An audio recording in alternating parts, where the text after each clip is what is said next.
Hey you dorks, this is Gunnar Hansen, Leatherface from the Texas Chainsaw Massacre, and you are listening to The Dorkening. Hi, I'm Brian Johnson, and although you probably accidentally stumbled across it and have no idea why you're watching it, you are in fact watching The Dorkening.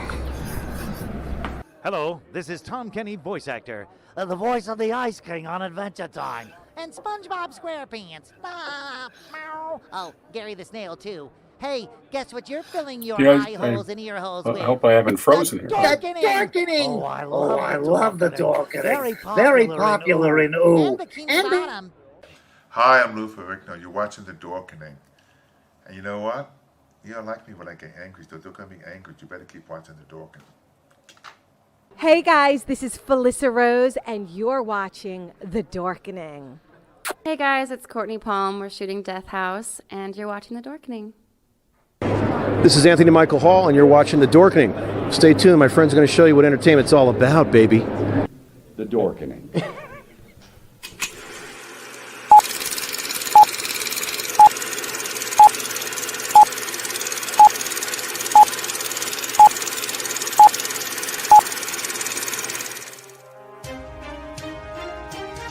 The Dorkening and all affiliated shows are not intended for anyone under the age of 18. The following may contain discussions or scenes that have adult situations, graphic violence, nudity, strong sexual content, and graphic language.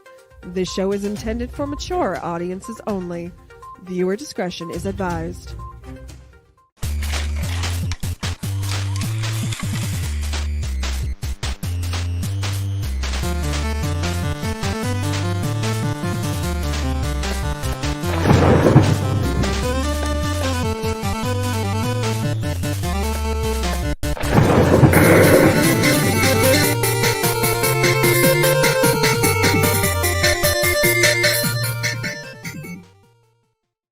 Rise and shine, my sinners.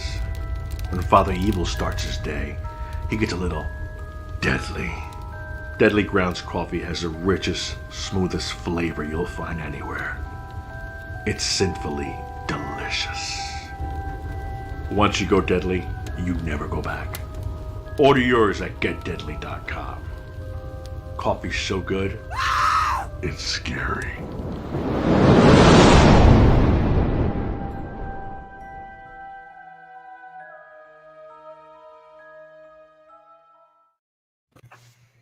The Dorkening.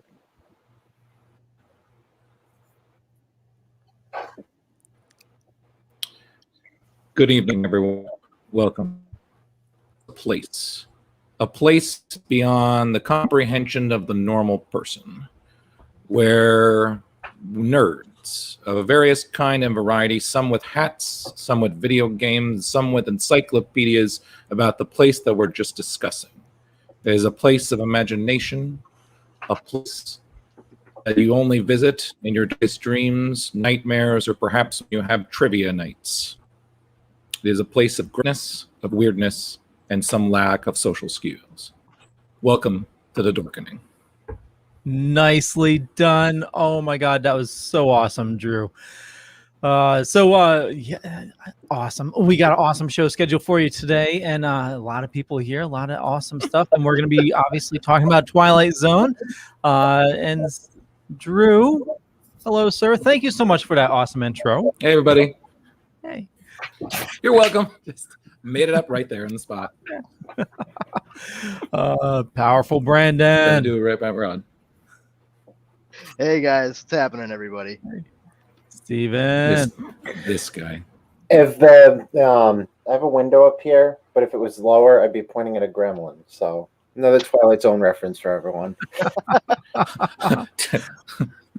It's on the wing. What? What? Oh, don't know the guest. I know. Yeah. I was gonna ask Leo, remember how to do shows, for crying out loud. Okay, well then I will take the reins here. Our guest, he has written multiple encyclopedias for Twilight Zone and James Bond, and he's done a ton of other stuff. We welcome to the show Steve Rubin. Hello, sir. Nice to see everybody today. Hello, Leo. Hey, nice to have you. We're very eager to pick your brain and also to get your thoughts on some dork news that hit. But for those watching, why don't you introduce yourself? Talk about what you do. Well, I work in Hollywood. I'm a working writer producer. Every day I try to sell shows and films to the entertainment, the rapidly changing entertainment community as we see it. Of course, the big news was that MGM has been purchased by Amazon, which means James Bond is going to Amazon, which is very cool. But I'm kind of a film historian, pop culture historian. I started my world after college writing for Cinefantastic magazine in Chicago. I was their specialist in the 1950s. And then I was hired by United Artists in 1978 to go on the road to promote the remake of Invasion of the Body Snatchers. That was my introduction into PR. And I worked in an agency. I then became what is known in the industry as a feature unit publicist. I usually worked on the lousy sequel to some good films. So I did Porky's 2, Weekend at Bernie's 2, Eddie and the Cruisers 2, and actually a pretty good movie called Honey, I Blew Up the Kid. I also worked on that 3D extravaganza Space Hunter, Adventures in the Forbidden Zone, which has been lost to history, but was Molly Ringwald's second film. And then I followed that and did Pretty in Pink. Then I went to work for Showtime in 1992, and I spent 10 years there, and I made my producing debut for them in 2001. I did a baseball comedy called Bleacher Bums, which was a lot of fun. And then I did a World War II drama for the Hallmark Channel called Silent Night, which starred the Terminator lady, Linda Hamilton. And that was fun. That was a true story of a truce in the Ardennes on Christmas Eve 44, when German and American combat troops actually broke bread in a cabin in the Ardennes and left as friends in the morning. True story. And since then, I've been doing a lot of writing. I'm focusing a lot on comedy, kind of a forgotten genre, but I keep my hands in all the genres. And I've just written a pilot, which is my 21st century answer to the great 1950s classic, Them, about the giant ants. Oh, nice. Wow. Oh, God. No, that wasn't Oh God bad. That was an Oh God. Like, I remember that. Thanks for saying that, because we could not tell the difference. I had to stress that because. No, I have to clarify, but at the same time, Leo, what is it about every time we have a guest that I just keep meeting these people. And I was like, I want to be this when as I get older. And then I'm just like, I keep meeting more people, and I'm like, how many people can I look up to? I got to find my own way, man. So you mean like every single time you meet doing a someone good job, who's successful, you want to be them? Like, I've seen that movie, dude. It's called Single White Female. Yeah, Knock basically. it up. Actually. Oh, right. Thank you. When you went through your catalog and you mentioned Space Hunters, I literally saw a trailer for that like over the weekend, because I had a friend that was showing Aliens at the drive-in, and he had the trailer for Space Hunters attached to it. So I'll show you how successful. I'll tell you how successful that movie is. It was screened in New York City for all the critics in 3D, and the 3D was out of registration. Oh wow! So when you show a 3D movie out of registration, everybody in the audience gets a headache. So that was not a fortuitous opening, but the movie ended up opening #1 its weekend. But a little film called Return of the Jedi opened the following weekend. I think I've heard of that. Space Hunters was kind of went its own little way, but it was fun. I spent 3 months in Utah and Vancouver, and then I spent 63 days on the road promoting the big props in the movie via a tractor trailer convoy. Oh wow! Nice. That was a funny time in the 80s. I know we went through the 3D, revolution a couple of years ago, but in the 80s, those 3D movies, and you had the little paper glasses, and I remember seeing Jaws 3D and thought, "Oh my God, this is just incredible! This is cutting edge. It's never gonna get better than this, guys. Red, blue, it's got both."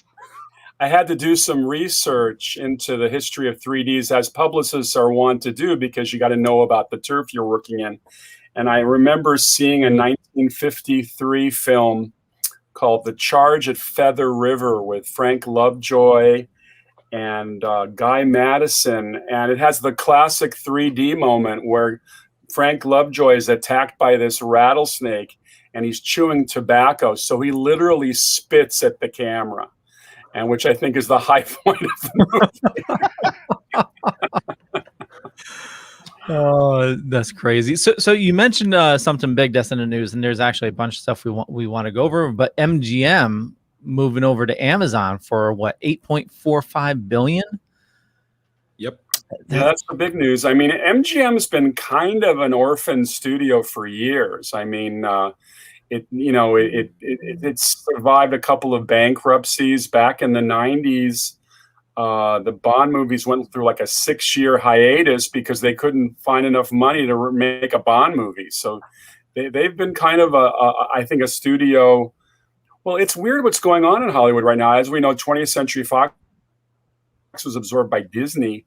The number of studios are fewer and fewer. And I think we're living in a streaming time where the streamers are the big guns on the, guns in the street. Yeah, definitely streaming. I mean, even home streaming, so I buy a lot of movies, and I got to the point where, I don't want to go to the living room to watch them. A lot of times, especially working from home, I want to throw something up on the other screen. And a lot of movies I have aren't available for streaming because, as you have, like Batman '89, who has the rights to it now, is on HBO, is on Showtime.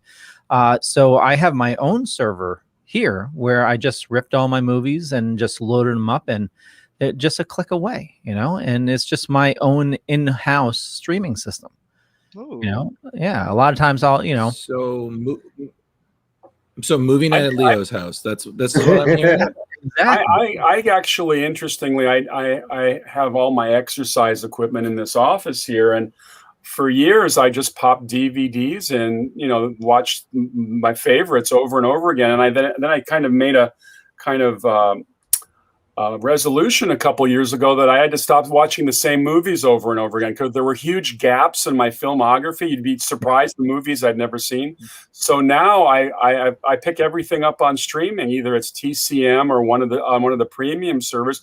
I just pull the movies and I watch them. And I also do a little review. I have a Facebook page called Steve Rubin Saturday Night at the Movies. So I'm able to actually tell you what I thought of a movie I haven't seen before. So that's been good for filling in my film, the dance card. Very cool.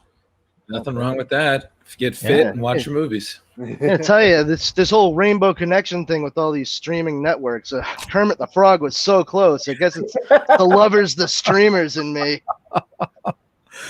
Yeah, we're going to get to a point where, I know a lot of people are saying there's too many streaming services, but the thing is, the great thing with streaming is if you're not watching, say you're not watching Netflix for some reason, you can cancel it for a while. And then like I have CBS All Access, I'll cancel it. And then, when Star Trek comes back, I was going to say, you must be a Star Trek fan. Yeah. I'm eagerly awaiting Discovery Season 4. And, as soon as that's back and Lower Decks and stuff, I'll resub back to it. Well, that server is probably going to meld into Paramount Plus anyway. I mean, they're going to combine those. There's no way you're going to pay two fees. It already has. Oh yeah. I forgot. I canceled before it went to Paramount Plus. Yeah. It kind of reminds me of. Do you remember in Demolition Man when they were talking about fast food franchises and there was a war, and that Taco Bell was the only one to survive? So now all restaurants are Taco Bell. I feel like that's going to happen with streamers. There's going to be a streaming war, and it's just eventually all streaming will be Netflix or Amazon. And I'm just waiting. I thought they were going to make downloadable tacos, but yeah, no, streaming video is cool too. Yeah. Well, they haven't quite invented the 3D printer taco yet, Brandon, but they're working on it. A fat guy can dream, though. Hey. Well, the bad thing about that is, as you get less and less, same thing that happened with cable. Cable just kept on jacking the prices because there was less competition. So we want competitions with streaming. Otherwise, we're going to end up where we were, a couple of years ago, paying $300 a month for a cable bill, which is, who the fuck wants to do that again? Silent. Nope. But I do think that. The obituary on movie theaters is going to go away. I think that people are still going to be going to the movie theaters. How can you not? How can you? You can't watch a new James Bond movie on your small screen. I don't care how big your screen is. It has to be in the theaters first. And I think people are dying to get out, especially young people. Us older guys. We can still hang out inside, but I even like going to the movies sometimes for especially for comedies. When you're in an audience and everybody's laughing, it's cool. And of course, with adventure films, the whoosh whoosh is fun. Yeah, totally. Yeah. Well, also with movies at the theaters, and I agree with you, it's never going to die. But obviously, I say that now and it'll be dead next year. But Leo.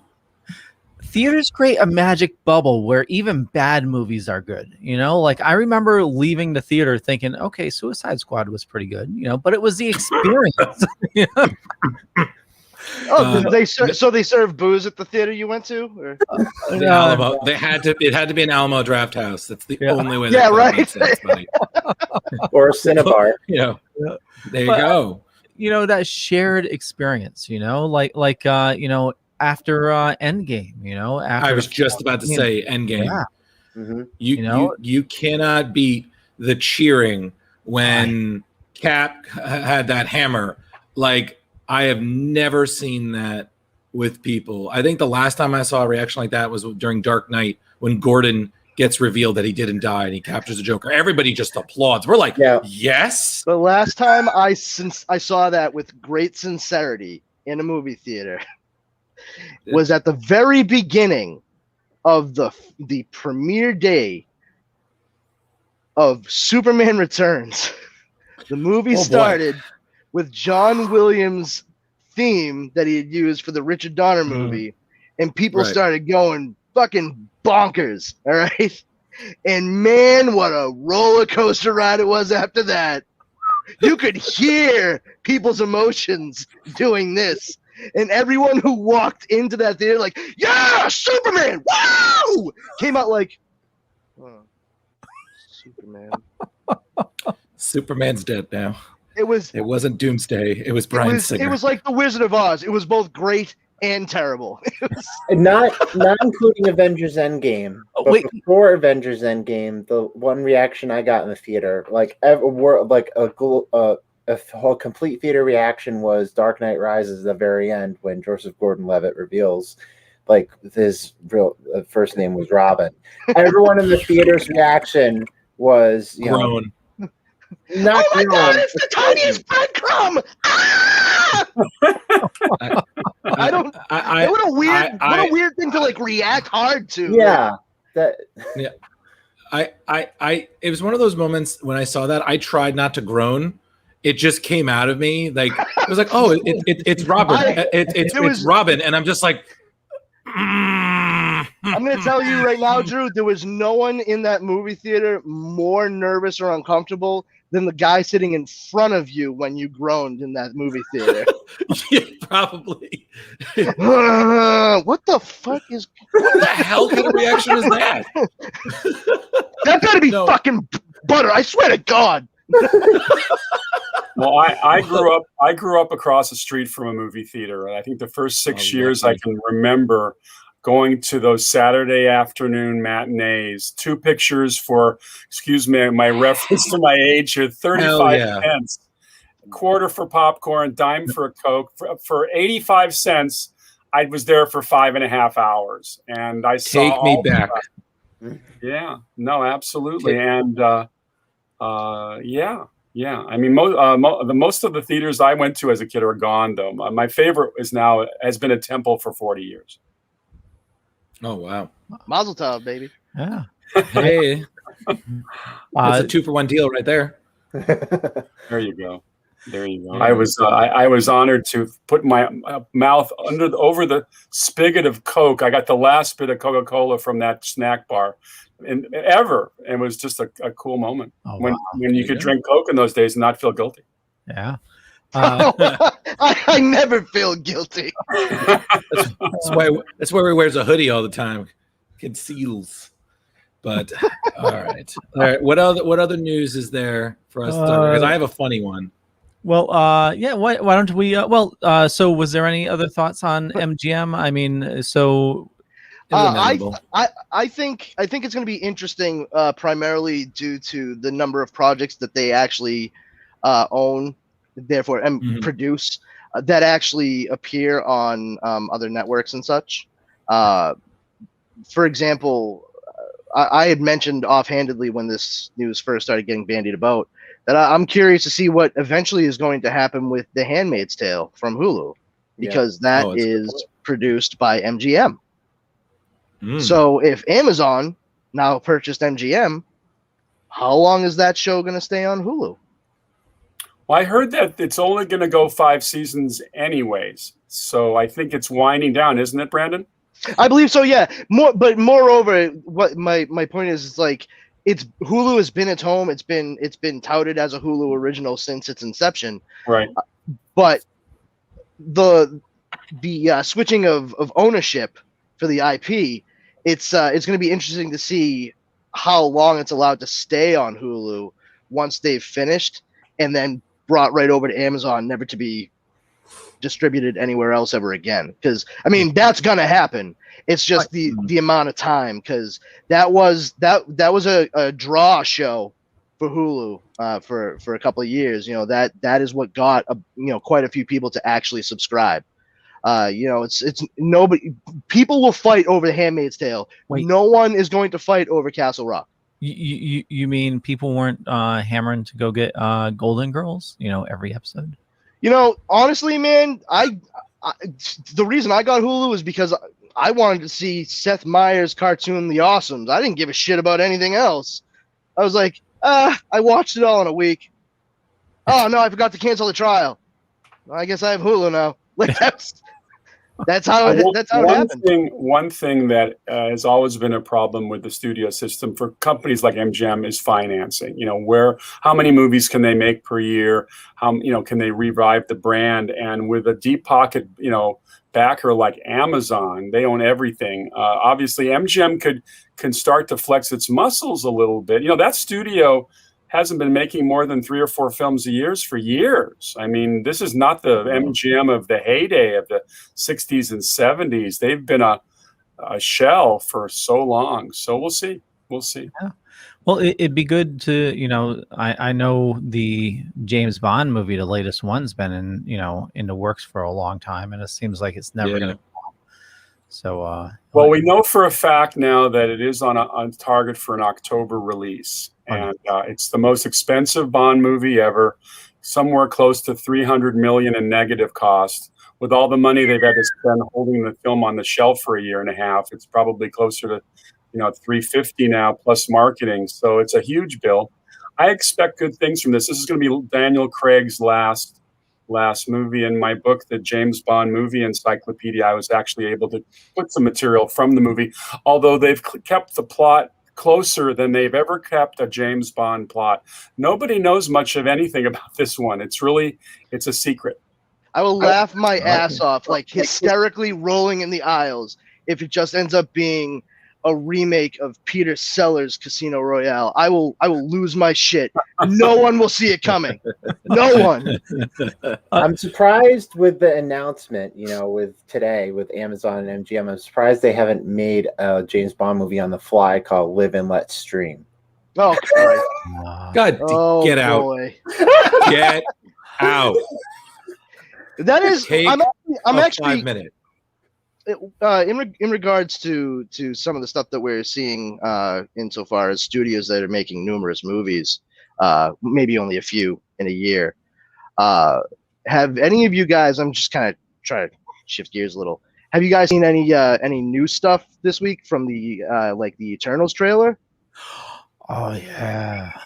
God, that was just great. Talking about making like 3 or 4 movies a year, just like Marvel Studios.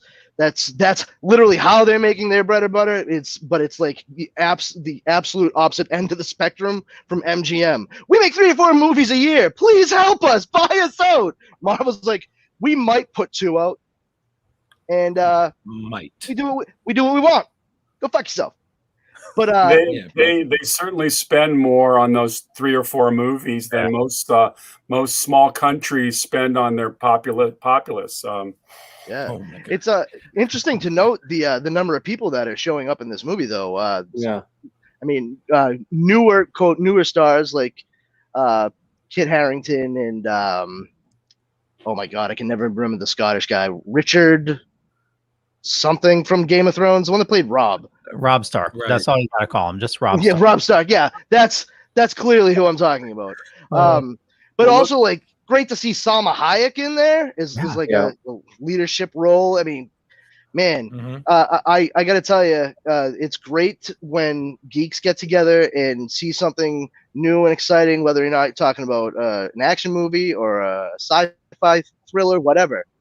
But right away with this one, guys, a spaceship appeared above the ocean about 50,000 years ago. Ocean, beginning of Marvel movie. Namor confirmed. That's like everything I've fucking seen. I swear to God, they landed on a planet 50,000 years ago, and people were legitimately like, "Oh, that's clearly Namor the Submariner as a kid."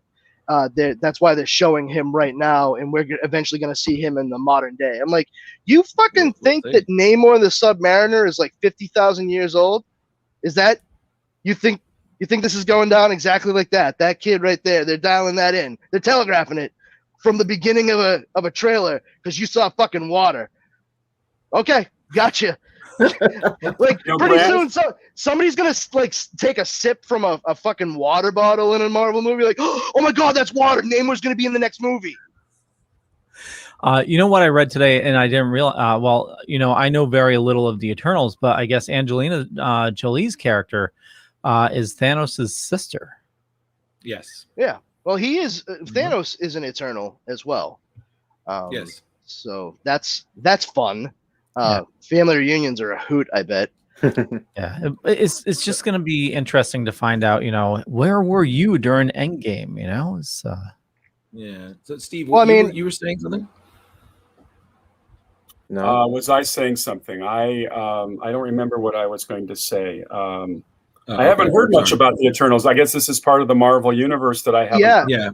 It just they just released a teaser trailer, 2 minutes long, a couple days ago. I mean, it's fresh off the press.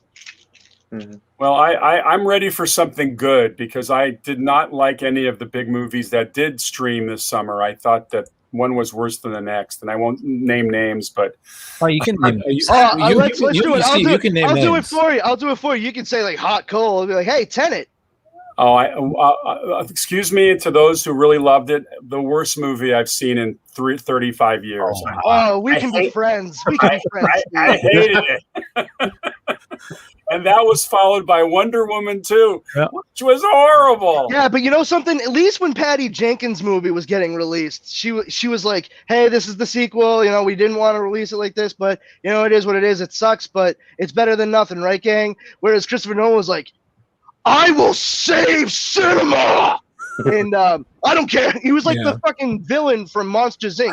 I don't care how many children have to die in order for my movie to be successful. Whoa, pal. You realize, like... You know, I never give movies a 0. And the first time in my life, I gave Tenet a 0. Oh, wow, and I didn't this time either. -6. So, Steve, what have you seen recently that you've enjoyed? That's a great question. That's a good question. Nothing, thank you. You know, a purist at heart. I can't think. You know, there was that Chris Hemsworth action movie, the one where he rescues somebody in India. You guys probably saw that. Like 6 something. Yeah, that was okay. I mean, I frankly, I've spent the COVID diving into catching up on shows. Believe it or not, last night I watched the first episode of Mr. Robot. Didn't watch that series. And I haven't either. I've been hearing good things about it. Just I mean, we've spent the last 2 months catching up on Madam Secretary. I mean, that's been a good thing for my wife and I. I had a lot of fun during this, like the whole fall. Breaking Bad. I'd never seen Breaking Bad, and that was that was fun. That's good stuff. Yeah. You should check out its sister series. I don't want to call it sequel per se, but Better Call Saul. Oh man, Bob Odenkirk and Michael McKean goes in it too. There's actually a movie I did like. I did like the Bob Odenkirk movie. Nobody. Nobody. Yeah. Nobody. I heard it. That was great. That was fun. I was on board, like, just because I'm sort of, I don't want to say I'm like a huge Mr. Show fan, but like I dabbled back in the day, Mr. Show with Bob and David. And I've always had a soft spot in my heart for a lot of the people that showed up on the show. And I think a lot of people would be very surprised to see how many comedians that are known now that got their start on Mr. Show with Bob and David. One of them was actually in the start of this show, Tom Kenny. He was on Mr. Show with Bob and David. He was one of the regulars on that. But I got to tell you, out of everything in that movie, I knew for sure that this was going to be something I wanted to rewatch. Mm-hmm. The second I heard Heartbreaker playing inside of that douchebag's car, because I turned to my wife and I was like, oh yeah, he's going to steal that dude's car and kick some ass while rocking out to Pat fucking Benatar. Oh, hell yeah. I'm in, man. How many Oscars can a movie win? Because I mean, why even compete at this point? Well, the other thing is, I'm a Producers Guild voter, so I need to see a lot of the award shows.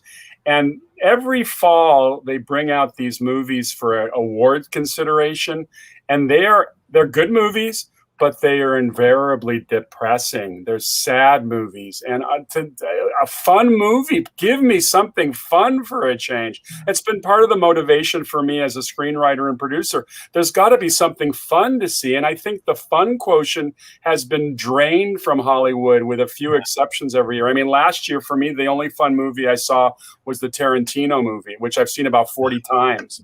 I mean, it's just, to me, that's fun. And, I hope he doesn't retire. He's got to make at least another dozen movies. I mean, he's one of the few fun filmmakers in Hollywood. I don't know. I find it like a toss-up. I'm like, I don't necessarily want him to retire, But if retirement makes him release Kill Bill: The Whole Bloody Affair, I'll take it. Hey, right? Nobody. I think the people from John Wick worked on that as well. They wrote it. Yeah, it was the same writer as John Wick, which you could tell. I mean, the DNA was so similar. They were very much more than kissing cousins. Yeah. It's basically if John Wick's wife hadn't passed away from cancer, and then they started a family in suburbia. Like exactly. that's how I looked at it. Yeah. And Bob Odenkirk, as I love Keanu Reeves, I really do, but Bob Odenkirk, because he comes from a slightly different background dramatically, and that is, of course, say comedy. He's got kind of like that doofy everyman presence, so it very naturally belies what it is that you're about to see unfold in the movie. And when that old veteran just saw the tattoo and just went behind the door, and I lost my shit. I almost pissed my pants laughing. My wife was right next to me, and I'm like, "Go get a trash bag. I gotta sit on a trash bag. I'm gonna piss myself." Like, it was great. It was great. If another fun one that came out recently, if you want to give it a chance, is Willy's Wonderland. Interesting title. Yeah, it's I'm blanking on his name. Brandon, help me. Nicolas Cage. Academy Award winning Nicolas Cage. Yep. Yeah, and basically it's like Five Nights at Freddy's. He's gets roped into. I did see that. Yeah. Imagine if a Chuck E. Cheese's. Yeah. Was like, you got locked in one overnight, and then all the animatronic little like buddies there came to life and wanted to murder you. Yeah. That sounds like a Twilight Zone premise. Oh yeah. Submit it for your approval. And the best part is Nicolas Cage does not talk at all. He doesn't say a thing. It's just quiet and signals and playing a pinball machine in between breaks. Well, he does make a weirdest thing. Yeah, it is weird, but he does make a couple Nicolas Cage sounds that are so like iconic. Yes, he does. Yeah. But it's like that one grunt. That was Nicolas Cage. Exactly, or how he screams. It's like, ah! It's like, I don't think Cage. anybody makes more movies than Nicolas Cage. I mean, he makes 71 movies a year. I mean, he's in everything. Yeah. The guy never goes home.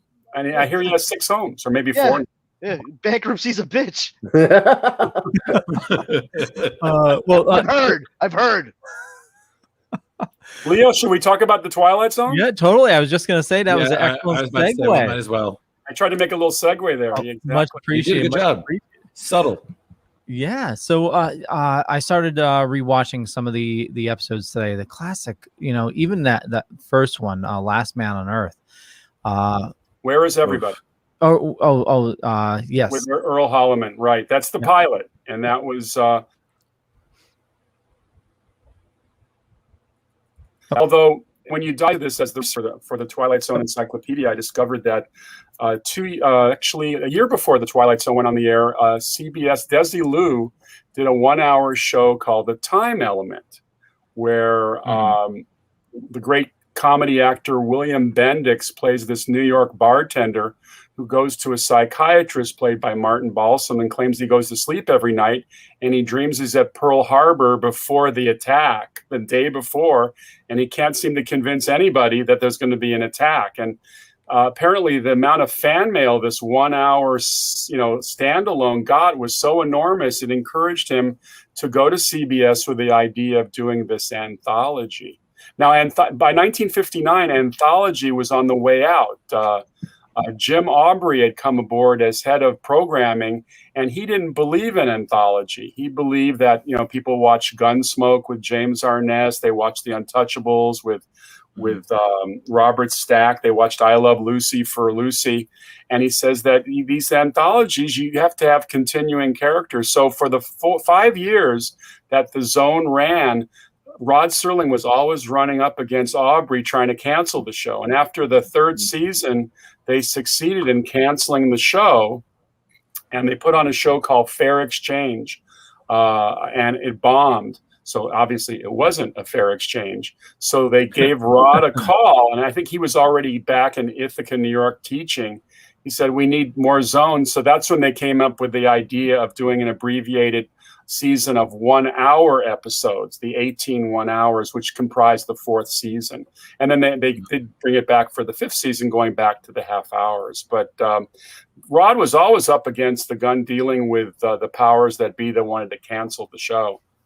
I read that it was almost accidentally a 6th dimension. Yes, I think Rod, in doing the narration, the opening narration, did a little research, and they discovered there really is no 6th dimension. But there's a lot of funny stories involved in the zone. I mean, Orson Welles was going to be, they wanted Orson Welles to be the host, but he wanted too much money. And Rod never planned on being on camera, but going back to Aubrey's feeling that you had to have somebody to deal with every week, otherwise why would anybody watch the show? He started on this in the 2nd season doing the on-camera intros. And of course, I guess in the history of literary, there's probably no more famous writer than Rod Serling, because people can barely name other writers. Yes, they can name Ernest Hemingway or F. Scott Fitzgerald, but do they know what he looks like? Have they ever heard him talk? No. And he's Rod Serling was a titanic creator. And in terms of the amount, I mean, he wrote 92 of those 156 episodes. So he kind of almost wrote himself out. I mean, he just delivered it. But he did have some wonderful co-writers. You know, he had Richard Matheson and Chuck Beaumont and George Clayton Johnson. And I always say, and, you know, obviously anybody can get a show on the air deserves credit, but the minute you put the Twilight Zone in color, you lose half the atmosphere. And of course, they don't run black and white anymore for the most part. But I think that the 3 reboots, including the most recent one that Jordan Peele did, not good. I concur. Yeah, this most recent one, they had a real solid opportunity, and the ball was. Well, they lost me on the second. They lost me on the second episode. The second episode, which was kind of a remake of Nightmare at 20,000 Feet with the iPad. Yep. I wanted to throw an iPad at the screen at the ending of that one, and after that, I said, "There's no way I'm going to watch any more of these." They try, but I think that there's something very unique about those wonderful half hours and the hours in 4th season from the late 50s and early 60s that just stand out. And obviously they play them every year on the holidays. And in my research, I discovered another thing. You know how we take product placement for for granted these days. I mean, if somebody drives into a gas station, it's a Chevron or a Shell, and they pick up a box of cornflakes and they shove the names of the brands in your face. If you watch those 156 Twilight Zone episodes, I would say, and I watched them with a legal pad in front of me, taking a note of every little fact as I was writing an encyclopedia. Only twice in the whole series of 5 years did I see an example of product placement. One was a Mickey Mouse watch, which, you know, and then there was in that very first episode, so the one you mentioned, Leo, Where Is Everybody? The pilot episode with Earl Holliman. He walks past a gas station and there's a little oil sign on the gas station. It turned out it was a real oil company. But I think Rod's feeling was he wanted you to be in a world you were not familiar with, so that it was kind of between the black and white and those really crazy stories. Nothing made you feel comfortable, so you were always on your guard. You know, and also it's impressive too because it kind of gave him a little bit more power in showing that he wasn't going to be a shill or anything like that, and by maintaining the integrity of the stories that he and everyone else were trying to tell. And I mean, I think especially in a time in American consumerism where they were just getting bombarded by such things, at least to start with, everywhere you turned, and the worst information being given to you about said items that were being pushed on you, like that speaks volumes. I mean, that's incredible. Honestly, I wish I had that much integrity. It's the irony, Brandon, is that for someone who was not a shill, he became the ultimate shill. After Twilight Zone, he did every commercial you could think of. That is true. He was even a game show host. I mean, it's just so weird. Oh my God. Rod had I think it's pretty accepted now that Rod had a premonition that he would die young because his dad died young. So he was very much all about helping his family out, his 2 daughters and his wife. So he took everything that came along. I mean, if you look at some of the commercials he did, even in his own show, I mean, he started to do commercials in his own show. And he was a very high profile guy. And unfortunately, the show was not doing well in the ratings. That's another little thing you learned from the history of the Twilight Zone. It was not a big rating success. It very rarely was in the top 20. College kids loved it. It was very popular in certain circles, but they had to fight to keep it on the air every year. Wow. And Aubrey actually tore their budget down in the second season. So that's why you see those 6 episodes on really videotape, which don't look very well. That makes sense. Yeah. You know, those episodes are still ingrained in our culture. We do a comic book show, and actually yesterday it came up. And it was a book. Did somebody just start screaming there was time now? It's not fair. No. Yeah. Oh, sorry. You know, Almost. let me piggyback with you on that, Leo. Well, hold on a second. So it was actually the 20,000 feet episode, and it was in the comic Loki, and I forgot the reference. Right. Yeah, I know, because he sees it's on an airplane, and somebody there's something on the wing, and they're like, "Sir, come on, there's nothing on the wing. We're 1,000 feet up," and looks up, and you just see Loki and one of his fellow gods on the wing just waving, like, "Hey there, catching a flight. Hi." And they're like, "Nope." You know, that's a Richard Matheson episode, and apparently Richard Matheson was sitting on an airplane flying somewhere, and he looked out his window and he thought he saw somebody skiing off a cloud. It was obviously imagining it, but he said that's how he came up with the idea for the episode. The episode had an interesting, it's directed by Richard Donner, who obviously went on to do Superman and Lethal Weapon, and William Shatner and the guy who played the creature, whose name escapes me for a second. He's a good friend of Burt Lancaster's. They were both acrobatic, and by the way, they as great as the episodes were, and I love that episode. Apparently, when they decided to costume the Thing, they went into MGM's enormous costume department, and they picked out a giant bear costume without the head. So it was just funny that Nick Cravat, that's his name, Nick Cravat, who's in a lot of those wonderful Burt Lancaster adventure films. But apparently he and Shatner pulled a little trick on Donner, because the film, that episode was shot on a big MGM soundstage, which sat over a tank. So they had water, and all that rain was flying through the air and knocking the wing, et cetera, et cetera. So when Donner went to get a cup of coffee from craft service, he heard a scream from the stage, and he came running back, and he looked down into the bottom of this empty tank, and Shatner and Cravat were lying at the bottom as if they were dead. So he dropped the coffee, started screaming, and of course it was a joke. Now, Shatner was pulling one of his many jokes, but I thought that was kind of funny. It's too funny. Actually, real quick, Steve from Super Retro, what were you going to say? So, Leo, you were mentioning Twilight Zone and our pop culture. Twilight Zone made many references in pop culture. Or pop culture made references to Twilight Zone. Perfect example, there was an episode, or one of the earlier episodes of Futurama, they didn't poke fun, they just kind of parodied the opening. The opening of all the time left in the world. I think that's the name of the episode, the one with Burgess Meredith when he loses his glasses. Time Enough at Last. Time Enough at Last. Thank you. They kind of parodied that. There's been other other pop culture references throughout Twilight Zone throughout years. So that shows how much of a legacy Twilight Zone has on our pop culture. J.J. Abrams, I guess, did a whole episode of Felicity, which was based on the approach of Twilight Zone. He was very nice. I met him at a party, and I told him what I was doing. I knew he was a big Zone fan, so he did a nice little thing for me on the back of my book, and I'll just say this real quick. A little promotion for me here. Sorry. And again, an incredible treasure trove of details and crucial information you never knew you needed.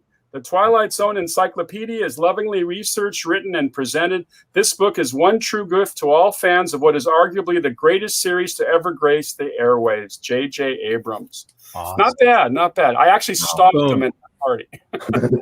Well, you know, There you for go. everybody watching, we do have all the links in the show notes. As a matter of fact, I have a link to your Amazon page where you have your books there. So just a click away, up above or down below, depending on where you're watching or listening to us. Drew, what were you going to say, my friend? Well, I'm still hung up because I'm imagining a world where Orson Welles does the commercial, and I can hear that in my head. Submitted for your approval. A world where But it's Orson for- Welles. Yeah, exactly. It's just, I'm just imagining, yes, a world beyond. If you find the key for your imagination, I'm just imagining Maurice I LaMarche. don't like that. No. It made just- me feel uncomfortable things. So, but I still have Burgess Meredith in my mind because he did the narration for Twilight Zone the movie. So it's putting two and two together. Burgess Meredith did it. Well, they would have had Rod Serling do it, but he was dead. Right. Yes. And, Would have been but very difficult. And it's funny because my dad, because my father, I think, refused to move on to new television. He was always, if I mentioned Batman, he always talked to the 60s. If I mentioned some science fiction, the Twilight Zone, the Outer Limits, and I got tired of him talking about it. I was like, okay, I'll watch it. Okay, let's sit down, bonding. So that's how I watched Star Trek and Twilight Zone and Outer Limits. And God, I remember when I was a kid, there was this one episode that really freaked me out because it was the one, Steve, you're probably going to know exactly the title of this episode and a fun fact about it because you wrote encyclopedia, so you know everything. It was the one where I think the guy has a watch that he can freeze time.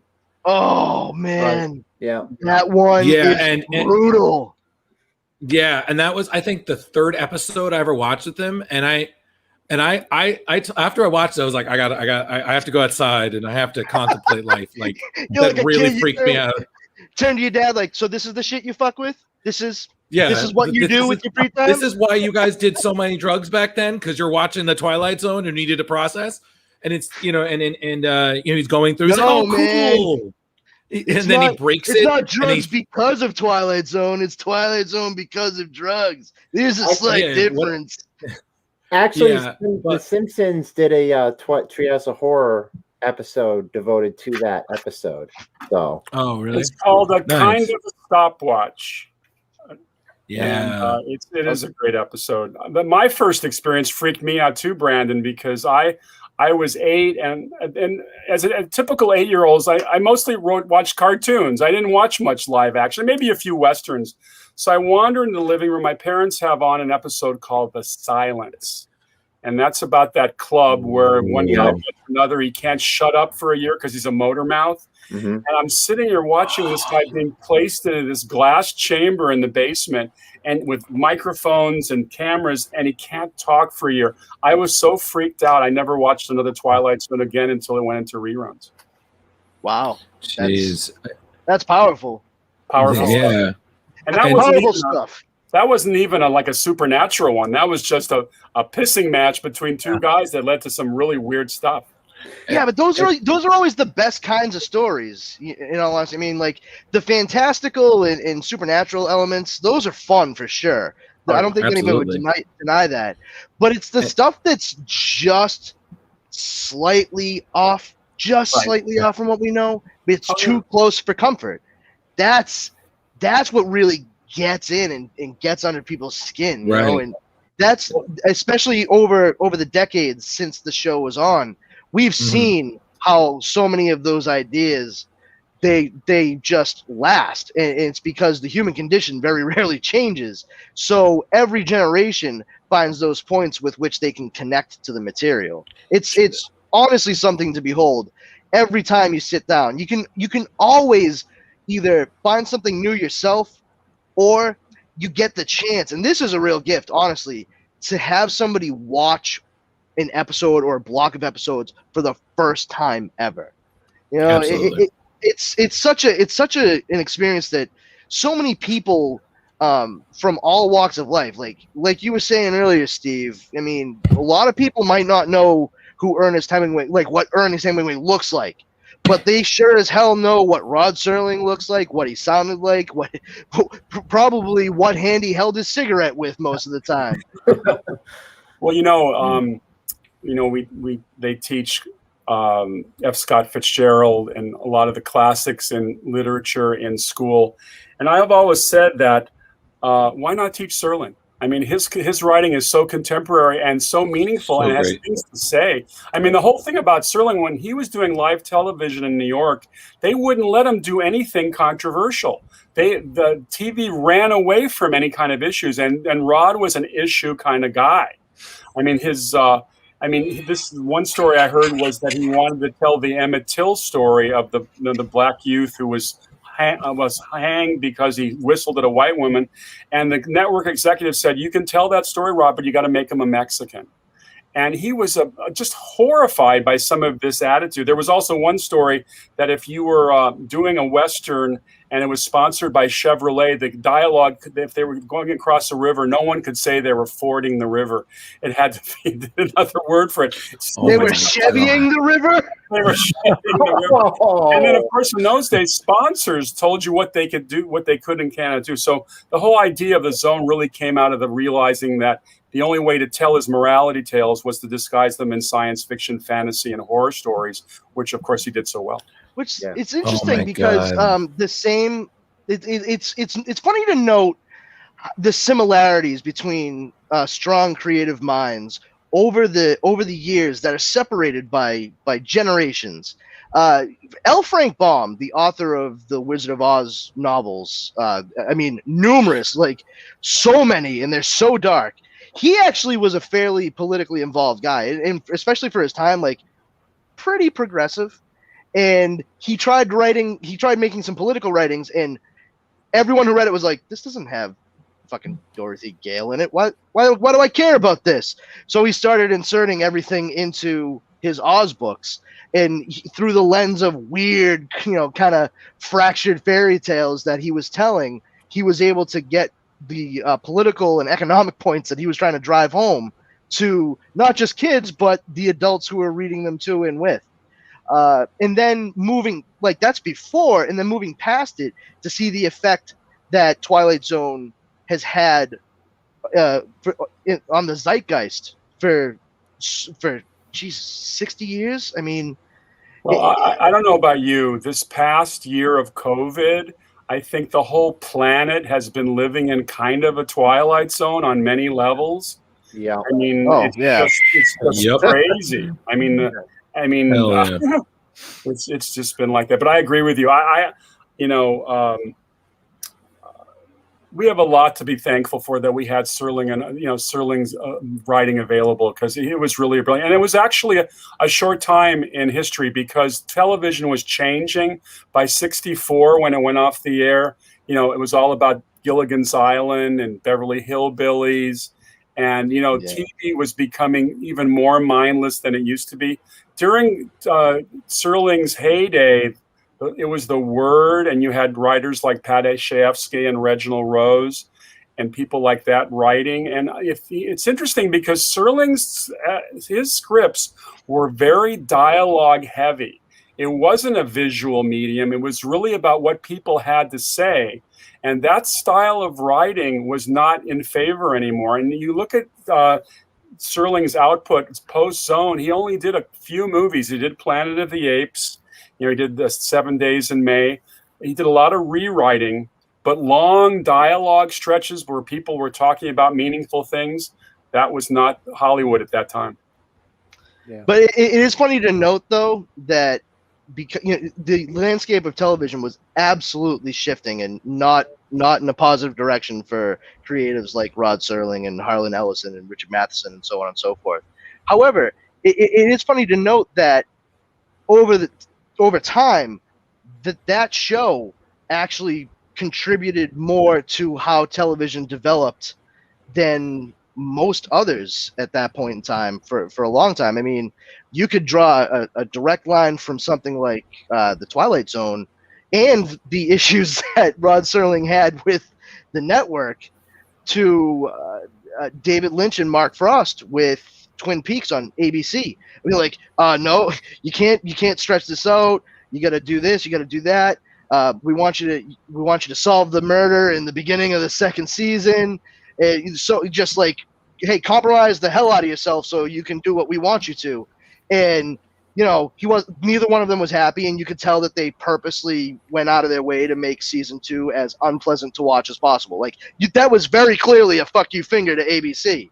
But you can see like this weird connective thread as to like it was introducing strange stuff into the American living room again. The Twilight Zone was the first to really do that, and on a semi-regular basis at the very least, because of course we had a few cancellations, but we now on ABC we had the same thing, and you even had like the guys in the black suit, the straight tie, and he actually had a Serling-esque demeanor about him. That would be Kyle MacLachlan, that handsome son of a bitch. And but like the thing is, you could see the influence, and then that went on to influence even more television shows, and it all goes back to the original vision that Rod Serling had. So he may not have gotten everything he wanted out of it directly for what the Twilight Zone was going to be at that point in time, but oh man, its legacy is so far-reaching. Oh no, there's no question about it. It's insane. The science fiction genre pre-Twilight Zone, it went through a golden period during the 50s with all the science fiction movies and the drive-in movies. But as a genre, particularly for television, pre-Twilight Zone, it almost didn't exist. There was almost nothing there. You're absolutely right. After Twilight Zone, they could test the waters with all sorts of science fiction, fantasy, and horror. The only show that I wish that he had more direct control over was Night Gallery, because that was a Jack Laird show. Rod was kind of a hired gun to host and write some episodes, but the quality control was not there. A lot of those episodes really sucked. Don't sugarcoat it though, Steve. Yeah. So I go for it, Drew. Yeah. So I had two questions. So one, Steve, what is your favorite Twilight Zone episode and why? And then I have a second question, because I feel like this is going to be a long one, so I'll wait till you're done. That's the second one. So what's your favorite? You stole my question, by the way. You're welcome. I'm a big time travel nut. I kind of really dig going back to 1960 and George Pal's The Time Machine, which I think is the best time travel movie ever made. But I would say the Twilight Zone episodes that have a time travel element to them. Okay. Very subtle, like for instance, the Gig Young episode, Walking Distance, where he parks his car at the gas station and takes a walk into his hometown, and he's all of a sudden he sees his young self, and it's 1930s again. The companion episode, almost in the same style, is A Stop at Willoughby, where the guy takes the train home, and he's looking out the window and he sees that little small town. And then the two airline episodes, so obviously 20,000 Feet and then Odyssey of Flight 33, where the plane goes through the time barrier, ends up over a Manhattan Island inhabited by dinosaurs. And then the Cliff Robertson episode called 100 Yards from the Rim, 100 Yards over the Rim, where he's the wagon train leader and he crosses over the rim and he ends up in modern Nevada. Oh, okay. Right. I love it. I feel like there's no way of saying it's like, oh, they're all excellent choices. It's like, yeah, those are amazing episodes. I'd been more surprised if you're like, oh no, that third one you said sucked. There's probably 25 episodes which I would give 11 stars to because they're off the charts. I could name a lot of them. I mean, the Devil episode, The Howling, is the creepiest of all the episodes for my money. Totally. With that devil in the basement. There's so many episodes of the Twilight. When you watch all 156, and for the listeners who are really into this, and those who haven't seen these or whatever, watch them in order. Get the set, and by the way, get the Blu-ray set. The Blu-rays are just pristine, because George Clemens, who was the cinematographer on the bulk of them, you could bounce quarters off that image. That is really a sharp image. And when you watch them all the way through, you're literally astonished at the quality. I'm not going to say that every episode is great. There are some dogs, but even the dogs have something good about them. Just a heads up, I know you can watch them on Paramount Plus, but I was watching on Hulu, and the quality was pretty good. Pretty good. And just real quick, rewatching the first episode today, as the guy's walking around, I'm like, that place is familiar. And I looked it up. Apparently, it's Hill Valley. Exactly. Yeah. The pilot was shot on the way. Universal lot. The only Twilight Zone episode shot on the Universal lot. Buck Houghton, the producer, secured, speaking of MGM, they secured the MGM lot as their headquarters. So that was where every episode, except for the one you saw, Leo. And then, of course, they did, in the 5th season, they did buy a short film that won a Cannes Film Festival award. And that's called the Odyssey, The Occurrence at Owl Creek Bridge, which was based on an Ambrose Bierce short story that takes place during the American Civil War, where it starts with this Confederate sympathizer about to be hung, and it goes from there. That was an episode of The Twilight Zone. That's one of the 156. But every other episode other than the first one was shot at MGM or in the desert, because obviously they didn't have the desert for, they had to go out to the desert a few times. Here's the fake desert we made, boys. What is that? It was like fucking 5 pounds of sand in a blanket. Aren't we like 3 miles from the actual desert? Oh yeah, good call. Let's just do that. But it's more realistic if we make it ourselves. And then the second question, Steve, is as much as I love the show, I do have a special place in my heart for the Twilight Zone movie that John Landis and Steven Spielberg did. I know because every once in a while I'll catch myself saying, it was like usually my girlfriend or someone else, I was like, you want to see something really scary? But that's also because I'm a big Dan Aykroyd fan, and somehow that really made me never ever want to stop on the side of the road very late at night. I was like, nope. That's the only thing that stopped you, huh? So many other things. But what were your That and thoughts Credence. on that? Because some of those were I want to say original. I know one of them, like obviously the one John Lithgow did that was just basically a remake of the Let's hope I don't work. Yeah, well, actually, exactly. 3 of the episodes were remakes. The Joe Dante episode, was basically a remake of the Little Billy Mooney episode. And then obviously the one we talked about, the Nightmare at 20,000 Feet, and Kick the Can was also a remake. The only original in the Twilight Zone movie was, of course, the tragic one, which, of course, involved the great accident where Vic Morrow and 2 children were killed by a helicopter crash, which was one of the great tragedies in Hollywood history. Very sad, very sad. But there was such a love. Obviously, there's such love for the zone. You could tell the way that movie was put together with the cast they got and the care they put into it. I actually think the Lithgow 20,000 Feet is better than the Shatner, only because the effects are better. Yeah, I can dig The that. captain says no smoking. I just And of course, God, you had the that thing's Jerry terrifying. Goldsmith music, which of course is also wonderful. Jerry always added something to those shows. I will watch that. I will watch it. It's a little hard to watch the Landis episode just because based on what happened. Yeah, it totally is. Yeah, it's such an odd parallel too, because I mean, Steve, I'm sure you're very well aware of it, but one of the things that like greatly affected Rod Serling when he was serving in the military in the Philippines was he actually witnessed the guy that he was serving with, who he was friends with, and they dropped down a food supply crate, and it was parachuting in, and they're standing there, and it just fucking dropped like a brick out of the sky right on top of that guy's head in front of Rod Serling. And it's so crazy to think like that like greatly affected him. He was like, whoa, life is like so random. Like one small step the other way and he would have been fine, that kind of thing. And it really led him to start looking at things at a more skewed angle. He came out of the war with major PTSD. Oh, for sure. He had nightmares for years. I mean, he was physically hurt too. I mean, he got shrapnel wounds. They apparently, when he used to play paddle tennis on his backyard court in Pacific Palisades, his shins would start to bleed as shrapnel started coming out of his legs. I mean, it was, yeah. No, this was not a guy who was interested in the glorification of war.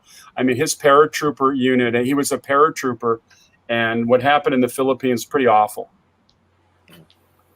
Yeah, it's really interesting to note what Rod Serling's experience was leading up to and then during the production of the show itself. I've always been very intrigued by the events that led to him getting to the point where it's like, I need to write this stuff. This is not just what I want to write, but here's why. You know, like that. It's so impressive and intriguing. It's one of those things where I don't do this very often, but he's like one of those characters straight out of history where I'm like, I just wish I could have been around for like a week, you know, just to see it, not even like insert myself, just like the ultimate 3D movie right there in front of me. You know, I think his therapist in Chicago, when he got back from the war, they really advised him to find something to distract him from these nightmares. And I think you had basket weaving and you had writing. I'm glad. I don't care how good those baskets were. I'm glad he turned to writing. I think we all are. Yeah, I'm still imagining now. See, I'm just feeling images now. I'm just imagining Rod Serling narrating weaving a basket. You know, apparently you take one length and then you take another and you keep weaving, and then you have a basket to put all of your problems. Well, if you get my book, if you get the Twilight Zone Encyclopedia, you'll read. I licensed it from another journalist. His last interview. Ooh. And it's in the entirety in the book, and it's a very prescient interview where he talks about life and death, and I think he died about a month after he gave that interview. As most of us know, he was a chronic smoker, but I think he suffered from some heart disease he got from his dad. I think the Serling hearts were not strong, but when they opened him up for open heart surgery, his veins and his whole system, because of the heavy smoking all those years, had made him he was 50, but he probably had the interior structure of a 75-year-old man. God damn. This is going to sound like an odd question. I'm not it's not gallows humor. I'm just like legitimately curious. Do you know what brand of cigarette Rod Serling smoked? Probably the strongest brand possible. That's fair. The story goes that when he puffed on a cigarette, he burned half the cigarette.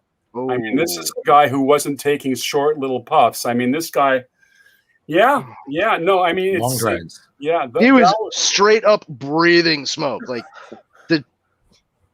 doing his best impression of a fucking dragon is what it sounds like. Yeah, Rod. I mean, that was World War II. That's what Rod probably did to Rod. He probably learned to smoke in the war, and he came back. And these guys, you know, we really, you know, we're now starting to understand what PTSD is all about. But you talk to real combat veterans, and they all suffer from that same nightmarish reality. You know, you can't really talk to these guys about things in a light manner. I was working on a film set once with Charles Durning. You know, Charles Durning, kind of a portly actor, the last thing you'd think of as a combat soldier. Charles Durning was a fucking ranger on D-Day. He was the guy who had to scale that cliff at Pointe Hoc, and he couldn't talk about it, what he saw. And then later in the war, he was responsible for identifying the victims of the Malmedy massacre, where the Germans killed a bunch of our GIs and just left them in the snow. He had to identify them. So he saw real horrible things, and you know, the crazy, just crazy stuff. Yeah, that's the way it was back in that day too. I mean, it was shell shock. They were just like, you know, you'll be all right. Here's some materials to weave a basket. You know, make a few of those, calm yourself down, and here, have a pack of smokes. They'll calm your nerves. And one thing I know, like when people develop PTSD, habit and ritual become a big part of stuff. And if smoking the cigarette got him to any point at all when that all started happening, where he felt even one microsecond of relaxation, his brain locked onto that, and that's why he chain smoked for the rest of his life.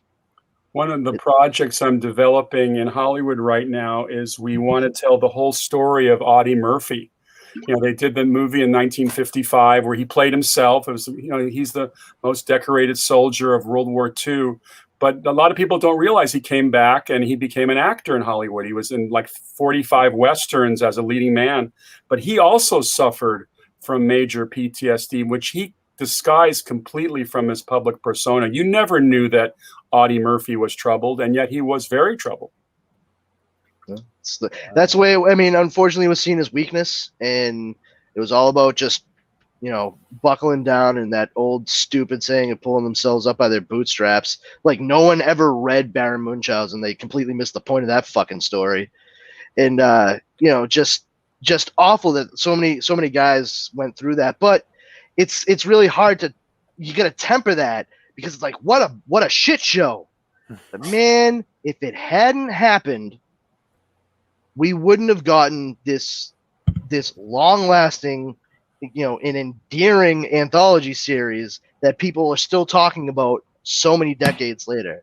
Right. So it's such a tough juggling act with that. Like, no, bad. You guys suck. You should have helped more. But you know, it did cause Cesar Man to be made. Oh yeah, good call. You know, never mind. The war's fine. It was good.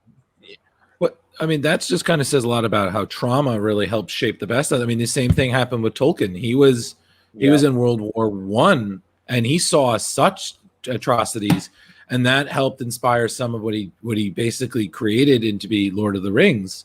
So, you know, again, just like with modern day superheroes, so many of them are affected by guilt and trauma. Like it's a building block, not just for our heroes, but just not just our fictional heroes, but our real heroes. And yeah, it's crazy because, like you said, if we didn't have that horribleness, we wouldn't have the greatness. Yeah. With the modern day superhero thing, I mean, obviously we're seeing that over the past, let's say 20 years, it's really permeated so much of the cinematic experience for most of America, at least. Yeah. And, you know, a lot of people 15 years ago were like, this is going to be like the Western and don't you worry about it. It's going to be flash in the pan. I mean, we're in 2021 now. It's not slowing down just yet.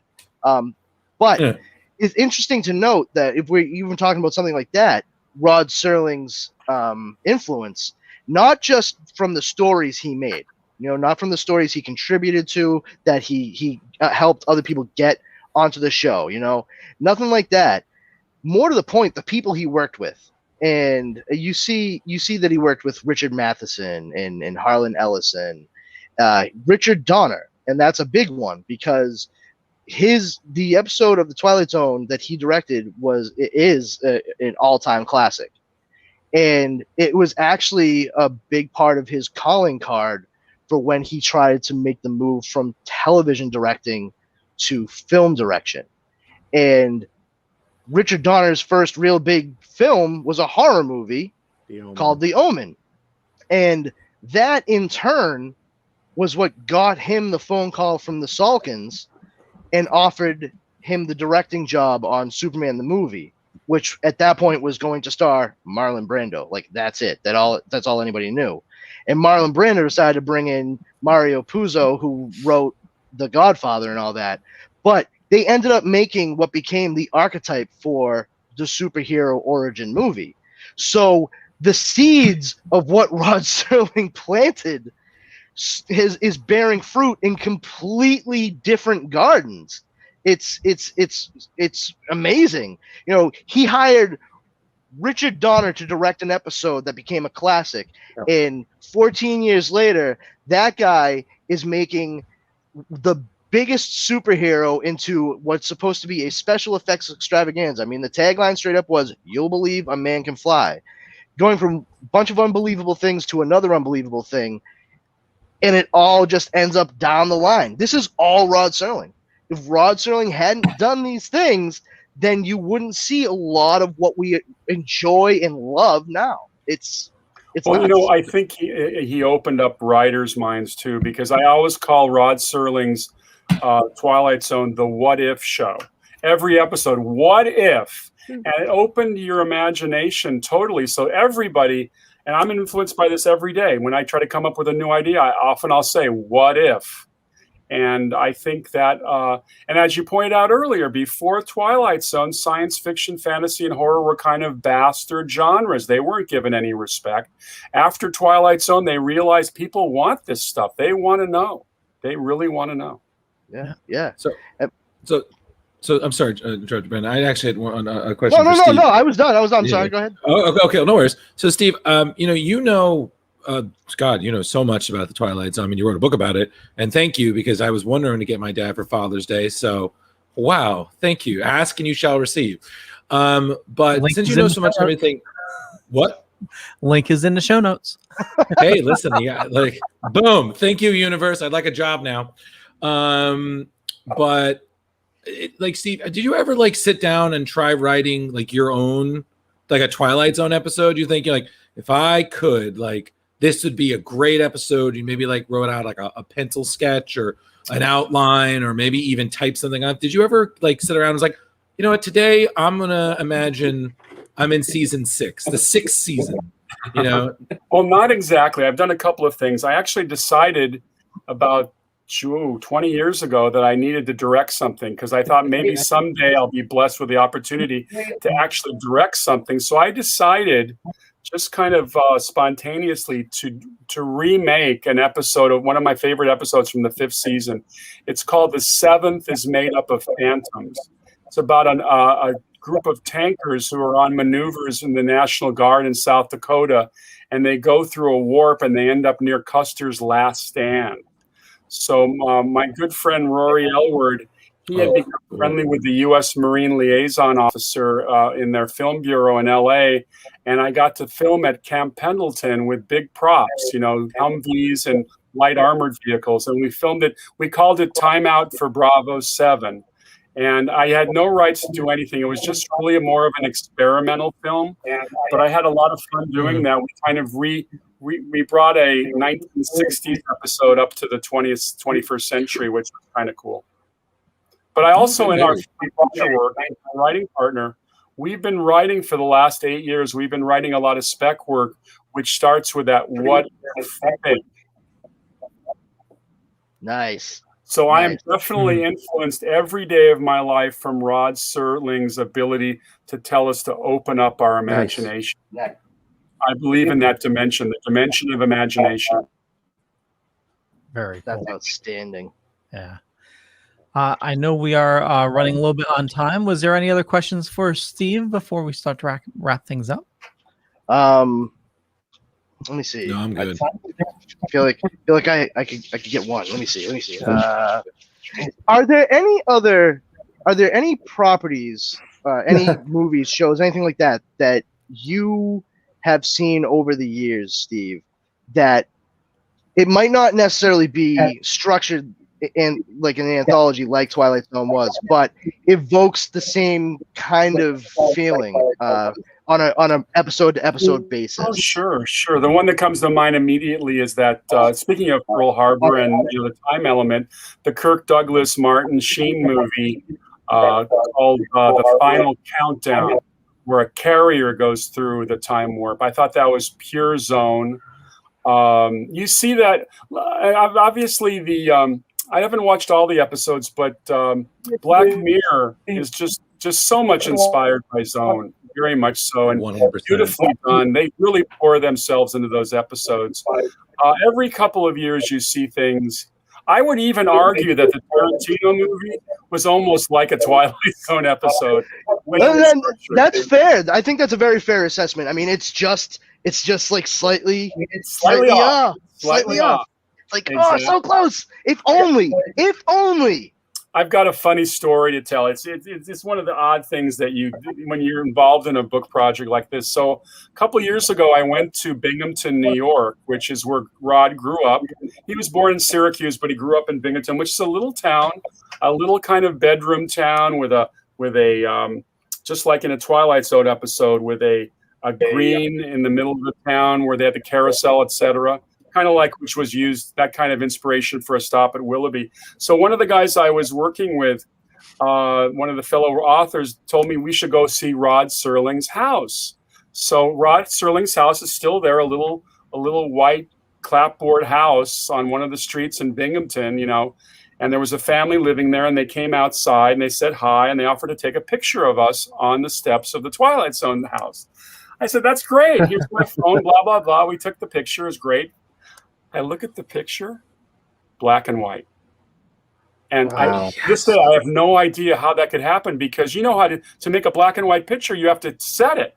And all my pictures were color. So explain that one to me. But I'll go you one better. I'm telling Carol Serling, who I was very friendly with, and she helped me with a lot of the research on my book. That's Rod's widow. She gave me all of her photos, and all the photos of my book are right out of the files. And I asked her one day about the way he wrote, what were his influences? What were all the things that had an impact on his own writing? He says, well, you should read this book, the opening preface, which is an anthology of all of his live television scripts. It was bound in a book, and it was published in the 60s.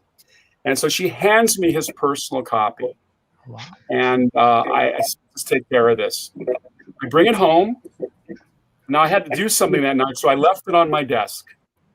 I came back to my office at home, and the book had vanished. It completely disappeared. Now, I'm sitting there freaking out because I've just borrowed an heirloom from Carol Serling, and I've lost this damn thing.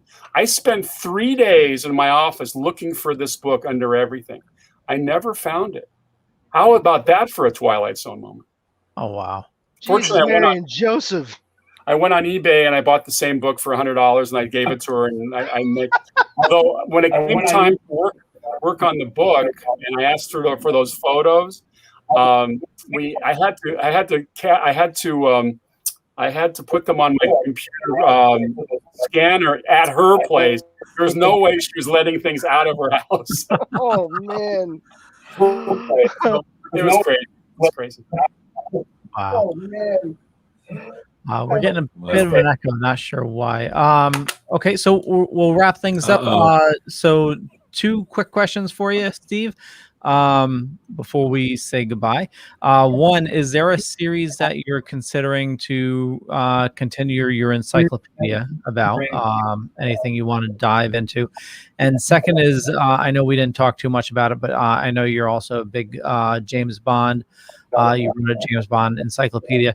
What do you think of the rumors that going into the next movie that we're going to find out that James Bond is sort of like a title and not the same character going from movie to movie? Well, I think that I'll answer the second question first. When the new Bond movie was first mentioned, they mentioned an actress, an actually she's African actress, to play 007. Everybody jumped to the conclusion that the James Bond was going to change. It was now going to be a woman, and she was the 007. There may be different 007s, because remember in this new movie, he's retired from the Secret Service. He's living in Jamaica. He's left it. I think he's living with Leah Seydoux, who was the lead inspector. And so he's out. So M is simply given the 007 prefix to this actress named Lashana Lynch. She's playing the new 007.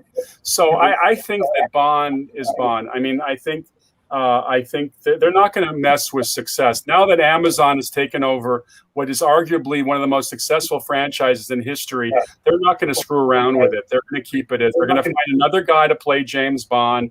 Who it is, nobody can say. There are all sorts of rumors flying. But so I think Bond will stay as Bond. And by the way, if you guys are up for it, I'd love to come back on the show in the fall when the new Bond movie comes out, and we can do a whole thing about Bond. I think that would be awesome. Yeah, we'd love to have you back. That would be great. I'll show up in a tuxedo. Yeah. And in terms of other encyclopedias, I think I'm laying down that mantle for for a while. I just between Dawn and Twilight Zone, I've kind of covered it. And it's very hard to find another subject that has the international, the actual cross the different demographics, things that Bond and Twilight Zone have. Okay, awesome. Steve, I know we have actually, if you check show notes up above or down below, depending on where you're watching or listening to us, you'll find a bunch of information about Steve and a link to his Amazon page where you can buy his books. And so, Steve, where do you like fans interacting with you on social media? Oh, I have two major sites on Facebook. I have, as I've mentioned earlier, Steve Rubin's Saturday Night at the Movies. I publish reviews every week. And then I have the James Bond Movie Encyclopedia. Twice a week, we do This Day in James Bond Movie History. Today, we're celebrating the celestial birthday of Richard Maybaum, who wrote 13 James Bond movies. Tomorrow, it's celebrating Christopher Lee's birthday. And the day after tomorrow, we're celebrating Ian Fleming's birthday. So it's a lot of birthdays popping up. So I do that. So that's my Facebook page. I'm also on LinkedIn. And I have an Instagram account under my company name, which is Fast Carrier, which is short for Fast Carrier Pictures. Awesome. Sounds good. Drew? I'm sorry, I'm just ordering a copy of his book because gotta support our guests and also Father's Day. Totally, yeah. Sorry. I can come back. No, it's fine. Hold on. You can find me on Facebook. I'm also on Instagram, GhostbusterMan1984. You can also find me. I'm a writer at Screen Rant. Look at Drew Mollo's Screen Rant, and I probably will be there. Everywhere else, I don't know. Thank you for enjoying us here on The Dorkening. And you will also find Drew Tuesdays on Splash Pages. How about you, Steve? That's you, Steve, not me. Yep. Super Retro Steve. Super Retro Steve. I think you're frozen. You can find Super Retro Throwback reviews on. Yeah, I'm right here. God damn it. Sorry. Go. Someone else. Damn it. No worries. You can find all the information for Steve for Super Retro Throwback Reviews. I'll speak for you, Steve. Yeah. So in the show notes, and just Google Super Retro Throwback Reviews. You'll find a ton of stuff. And I believe he's going for Best Podcast at Amalgamania, or where you have a contest going. He's unfrozen now. Let him talk. And he's frozen again. Thank you, Leo. Super Retro. Just go. Oh man, Brandon. Sorry, no. Hi everyone. Brandon Powers. You can find me at the Powers Combined group on Facebook. I started a couple years ago. It's a lot of fun. Number one rule: don't be a jerk. Come on in. We do a lot of geeky stuff. And aside from that, you can find me on Twitter at Brandon's Powers, on Instagram at This Brandon Has Powers, and aside from those places, you can find me here every Wednesday with the Dorkening. So don't be a jerk. You should merge also with Dogecoin, because Doge stands for Do Only Good Every Day. Yeah, I mean, that would be great. Let me just get my hands on some Dogecoin. And for me, just Google Leo Pine. You find a bunch of stuff. Could be true, could be not. More importantly, follow these awesome guests. Go check out Steve's books and, all the information in show notes. I run a little thing called the Dorkening Podcast Network. Over 30 shows on the network. A lot of awesome people doing a lot of awesome stuff. And with that, we'll catch you guys later. Bye.